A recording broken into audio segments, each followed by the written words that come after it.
ST महामंडळाचे सुरक्षा अभियान फेल। सडक सुरक्षा जीवन रक्षा या संकल्पनेवर आधारित एसटी महामंडळ रायगड विभागाने जिल्ह्यात सुरू केलेला रस्ता सुरक्षा अभियान दिखावा असल्याची चर्चा सुरू आहे। अलिबाग आगारातून पनवेलकडे जाणारी एसटी बस गुरुवारी सायंकाळी पिंपळघाट जवळ बंद पडली। त्याचा नाहक त्रास प्रवाशांसह पर्यटकांना झाला। त्यामुळे एसटीचे हे अभियान फक्त कार्यक्रमापुरतीच मर्यादित असल्याचे स्पष्ट होऊ लागले आहे।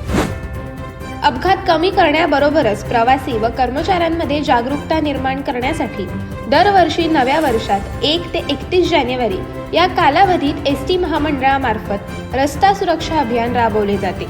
यावर्षी देखील रायगड विभागामार्फत हे अभियान गुरुवारपासून सुरू करण्यात आले। एसटी बस आगारात थाटामाटात कार्यक्रम घेण्यात आला। वेगवेगळ्या तज्ज्ञ मंडळींमार्फत मार्गदर्शन ठेवण्यात आले।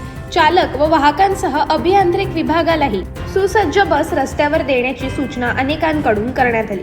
मात्र एसटी महामंडळ रायगड विभागाचा हा कार्यक्रम पूर्णतः फेल ठरला। हा कार्यक्रम झाल्यानंतर काही तासांनी रस्ता सुरक्षेची अपेक्षा होती। मात्र गुरुवारी सायंकाळी अलिबाग आगारातून एसटी बस पनवेलकडे निघाली। 31 साजरा केल्यानंतर परतीच्या मार्गावर निघालेले पर्यटक व नियमित प्रवास करणारे प्रवासी या एसटीत होते व निश्चित स्थळी वेळेवर पोहोचणार अशी आशा प्रवाशांना होती। परंतु अलिबाग आगारापासून सुमारे 3 किलोमीटर अंतरावर असलेल्या पिंपळघाट जवळ अचानक एसटी बंद पडली असून काही वेळ या मार्गावर वाहतूक कोंडी झाली होती। एसटीच्या बिघाडाचा फटका प्रवाशांसह पर्यटकांना मोठ्या प्रमाणात बसला। त्यामुळे एसटीच्या कारभाराबाबत तीव्र नाराजी व्यक्त केली जात आहे।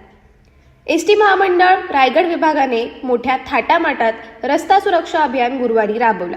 मात्र हा अभियान फक्त कार्यक्रमापुरता सुरक्षित दिसून आला।